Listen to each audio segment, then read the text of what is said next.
Je lis du livre de Daniel, chapitre 1er, au verset 12, ce qui suit. Éprouve tes serviteurs pendant 10 jours, et qu'on nous donne des légumes à manger et de l'eau à boire. Prions. Notre Seigneur et notre Dieu, nous découvrons à travers les propos de Daniel son alimentation, des légumes et de l'eau. Merci pour ta parole. Aide-nous à prendre le temps pour l'étudier au nom de Jésus et pour ta gloire éternelle. Amen.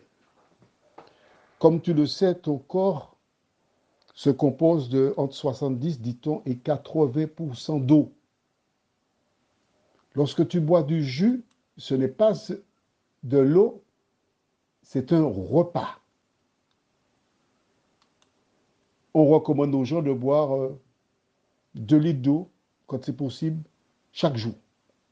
Parce que c'est l'eau qui nettoie, qui purifie, qui fait tout le travail. L'urine, la transpiration pour nettoyer les pores, etc.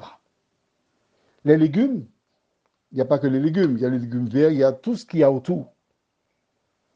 Je t'invite à aller sur Google ou un autre moteur de recherche pour découvrir les bienfaits de ce type d'alimentation. Ne te contente pas de m'écouter. Va voir ce que ce type d'alimentation apporte à ton corps. Il y a quelque temps, on passait souvent cette information. Le régime anti-cancer, c'est 5 fruits et légumes différents chaque jour. Ah oui. On a fait cette campagne pendant longtemps. La science reconnaît que les légumes, les fruits, 5 différents chaque jour, jouent un rôle sur notre santé. Normal, puisque c'est le Créateur Dieu qui donna ce type d'alimentation-là à la création du monde.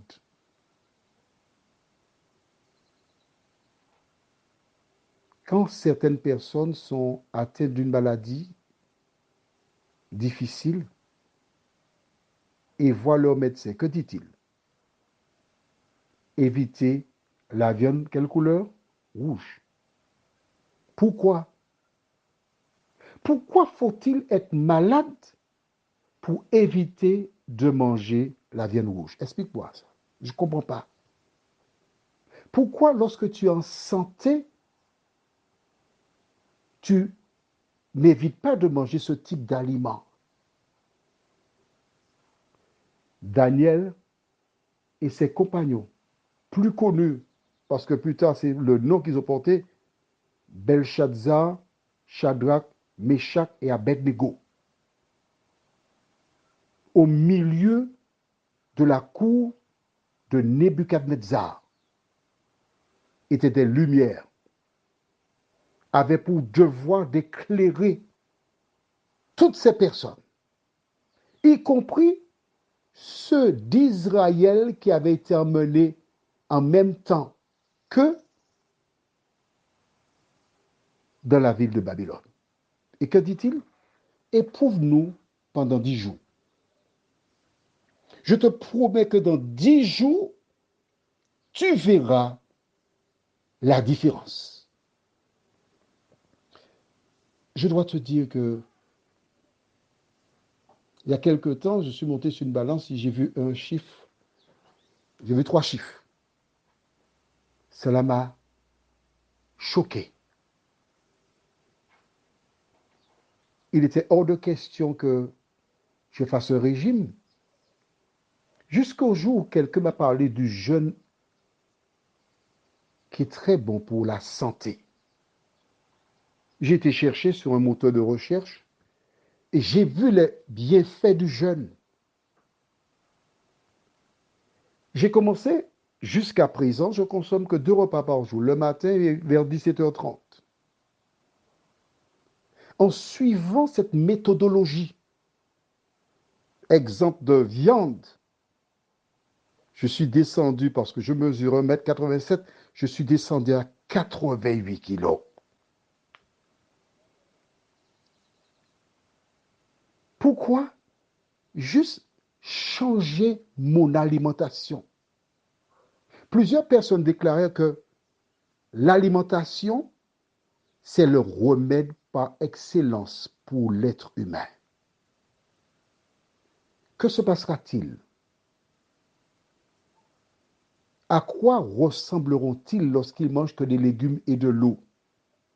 Ils auront des carences en fer? Nous verrons cela prochainement. Pour l'heure, prions. Notre Seigneur et notre Dieu, combien nous te sommes reconnaissants pour ta parole, qui est une lampe à nos pieds, qui nous indique en ce soir que ces jeunes gens décidèrent de manger des légumes et de boire de l'eau. Alors, puisque la Bible est une lumière, merci pour cette lumière. De nous aider à partir de l'enseignement de la Bible, à faire des recherches sur des moteurs, pour voir, pour comprendre. Aide chacun de nous à nous rappeler que notre corps est le temple du Saint-Esprit et nous devons un jour rendre compte à Dieu de ce que nous avons fait de ce corps. Merci de veiller sur notre sommeil, Seigneur. Nous t'avons prié au nom de Jésus et pour ta gloire éternelle. Amen. Je te souhaite une bonne nuit.